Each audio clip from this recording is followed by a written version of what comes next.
Hello, it's Devlin with Motorwerke, and today we're going to be doing a buyer's guide on the 997 generation Porsche 911. This particular car is a 997.1 GT3 with the 6-speed manual and a 3.6-liter Metzger engine. We preface that most of our buyer's guide videos should be used as a walkthrough to check out the car and decide if you want to go get a pre-purchase inspection, rather than a definitive guide on how to buy the car, because you do still want to have an inspection of the brakes, the suspension, and the bushings on the underside of the car, rather than just walking around. This will tell you what small features or driving characteristics to look for on the outside to decide whether or not you want the car at all. So we'll dive right in. The 997 generation Porsche is a great blend of analog driving style and modern technology. It's probably one of the best blends of those two if you like the driving characteristics of older cars, but you don't want it to feel too antiquated. This particular car doesn't actually have any of the problems that we are going to talk about here, so I'm just going to have to get you to visualize them because I can't showcase them on a car that doesn't have them. Headlight housings on these cars are prone to fogging up. This car is clear, but they are prone to fogging up, so when you go see them, if they say that they've been recently polished, it's not necessarily a great sign, because once you take that off, if you don't use a ceramic coating or some kind of protective coating when you polish the headlights, they are going to haze again quicker. If they have been replaced, that's the perfect situation, because that means they are completely haze-free.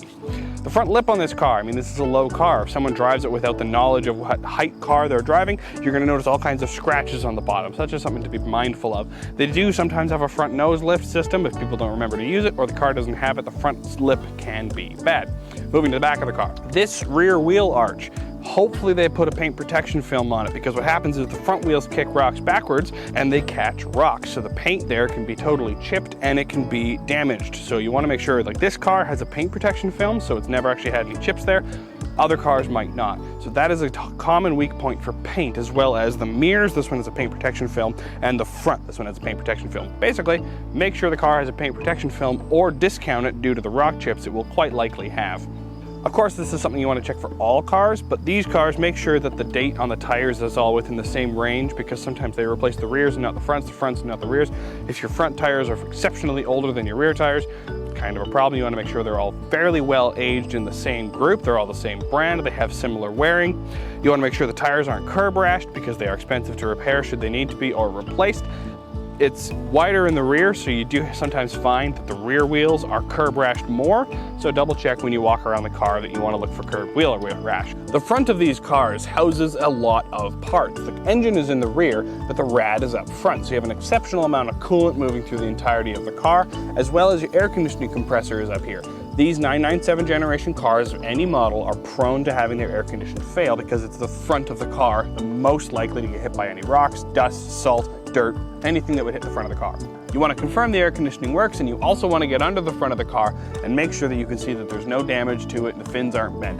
We've kept care of this car by doing multiple cleaning services. We actually have a front bumper off service that we take, where we clean all the ducting in the front of the car for any of the cooling fins, because if you drive this thing in the fall in Canada, all the leaves just go into the front of the car. So we have a cleaning service specific for Porsches to make sure their fronts stay clean and don't corrode. So this car has a working air conditioning system, but you want to make sure the AC works in the car that you're looking at, and get your head under here to make sure there's no damage to the air conditioning fins. Of course, this car being a GT3 has the center exit exhaust and a Metzger engine, so you don't really have any problems with IMS bearings or any cylinder wall scoring. But if you're looking at a Carrera, it's going to have 4 exit exhaust, and it's going to be 2 on each side. And what you're looking for to see if it has any cylinder wall scoring is on the left side exhaust ports. You're going to see if there's excessive soot or deposits. That could be a sign of cylinder scoring, as well as noise on startup, any kind of clattering or rattling noise on startup on a non-Metzger engine, non-GT car. The other thing these cars are known for is their taillight housings attract water. You'll often see condensation inside of the housing. You can either have it opened up by melting the glue and drying it out and resealing it, or you'll buy a new one. Either case, you want to make sure you look before you buy the car, so that if they are full of condensation, it's not a huge thing, but you can budget that into the price of the car when you buy it. Porsche's built a really solid car here, and all of the engines are fairly robust. The IMS bearing failures and the cylinder scoring failures on even the Carrera cars can happen, but it's not necessarily a given. It can be quite a reliable car, and you may never experience it in your lifetime of owning one. However, if you do have the engine out for an engine out service, a clutch job, anything like that, make sure that you get or have service history in the car that you're looking at, pinning of the coolant pipes and the camshaft. This is something that happens sometimes where there was no actual ridges on the camshaft or the coolant hoses, so the pipes will sometimes come off. If you have an engine out, it's a peace of mind and a security that either the previous owner did and adds value to the car that you're looking at, or you can do when the engine is out to add value to the car that you own, that the coolant pipes won't come off and the camshaft pulley won't move. Other problems these cars can have, which I really don't see as much of a problem because most vehicles have these going, is coil packs and spark plugs can either blow out or crack and cause a cylinder misfire. It's just something that has to be done with maintenance. They're not terribly expensive or that difficult to do, but if you do notice the car has a misfire or you don't have any service history of the coil packs and spark plugs getting done, it's a possibility that you might have to budget those into the future. Other things that would be difficult to see on the car but are common issues is a rear main oil leak. It is almost a guarantee that these things either weep and or have slightly leaked in some way on their rear main seal, but if you notice it's an excessive leak or in the inspection there's an excessive amount of oil, it is something you'll likely have to have repaired. It is a transmission drop process, so it's a big bill. If you have receipts for the rear main seal being done, that's great. That adds a great amount of value to the car, but it is very likely that these cars have a rear main oil seal leak. It just seems to be something they do. On top of that, make sure the charging voltage is correct because the alternators on these cars, the cables are known for being bad. The two thermostats in this car both have issues. The interior cabin temperature sensor thermostat often doesn't work, so it won't know what temperature it's trying to set to. So if you put the car in auto and it doesn't seem like it's trying to regulate temperature very well, that's probably the interior temperature thermostat. The engine thermostat requires regular replacement. It keeps the engine cool. It is definitely not something you want to skimp on, so check the service history to see if it's been done. If it hasn't, budget it into your future. The thermostat likely needs to be done.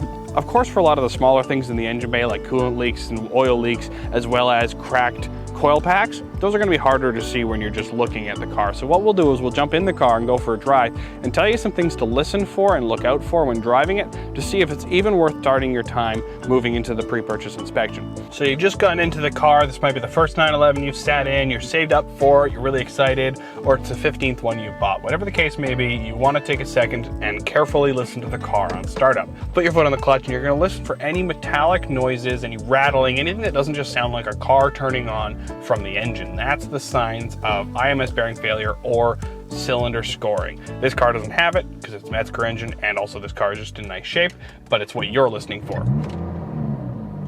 That car just fired up. Even though you've started the car and it sounds good, you may be excited to go for a drive, but you're still a detective.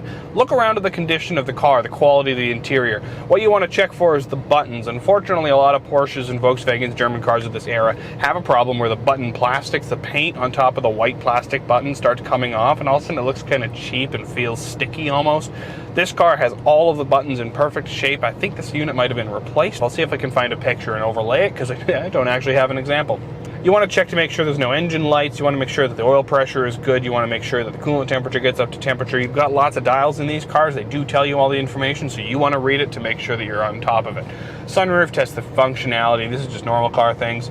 Down here, you want to check to make sure that your front and rear trunk button work. They are very common failure points on these cars. Let's go driving. So you're about to start moving. If the car you're looking at is a PDK, then you just want to make sure it shifts through all the gears correctly, that it listens to your manual modes, that it doesn't seem to shudder on start. The manual cars, you want to feel the clutch catch point. Before you even worry about shifting into any other gears, you want to feel where that clutch is catching. It doesn't really matter the miles on the car. You don't know if the person who owned it before you could, in fact, drive a manual transmission. See where it catches. Does it shudder? Does it shake? Is there any kind of sensation that you're feeling that the clutch is bad? This one picks up really nicely. It's about a mid-catch point. It works really well. And even if the clutch does catch really high and it feels like it's something you're going to need to replace, that's not world-ending because then you just budget that into the purchase price of your car. You just want to make sure that you're vigilant of it because they're not cheap. As much as I'm trying to tell you not to be too excited when you drive the car, I mean, it's a 997 generation Porsche. It's one of the last times you can get the manual transmission in everything. You want a Turbo S? Go for the manual transmission, go for the PDK, whichever one you want. When you're driving, of course, if you have an all-wheel drive version of these cars, there's many more components in the front end. You want to take tight turns, you want to listen for any groaning, you want to feel any pulling. The car should track straight and narrow down the road. So if it has an all-wheel drive system with any sort of front end problem, you want to make sure it doesn't pull or move in any way that isn't what you would expect. These cars have great dials, so you can check your coolant temperature, your oil pressure, your oil temperature. Make sure they all stay within a regular amount of reason. The air conditioning system on this is set to automatic. It's keeping me at a great temperature. It's controlled controlling the fan, so I know the interior thermostat works. The car is just, oh, it's so good. It listens to every single command really well. I mean, you can't not get excited when driving a 997 Porsche. And with how well they made these, the odd problems they have, I mean, you get a good inspection done when you buy it, and you do your research when you look at them, you're really going to get a special car that blends an amazing amount of technology with the analog driving sensation. I mean, this transmission is just delightful, but that police officer up there doesn't want me to show you how nicely the engine revs. So, we'll do that in a second.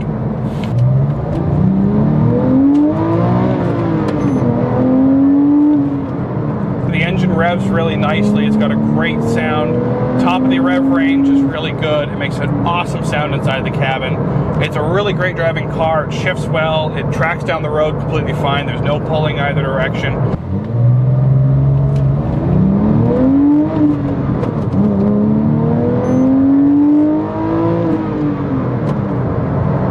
Normally in these videos, I would say right around now that we'll head back to the shop, throw the car in the hoist, and show you any problems it might have on the underside. But really, the car is so low that you won't be able to see underneath it, and there's nothing so common on these cars that goes wrong on the undercarriage that I could really point out any one area you want to check out for. In reality, I would say that you should have the car that you're looking at inspected. But as I said, if it drives quite nicely and doesn't have any immediate warning signs, it's very likely you'll get a lot of miles of enjoyment out of the car. If you do have any questions on these, or one that you're looking at, or have any questions on problems they might have, then let us know. We are more than happy to talk about these cars. We've got 4 or 5 in the shop right now. We do regular service on them, and we really like talking about them. Thank you very much for watching Motorwerke, and I hope you have a great day.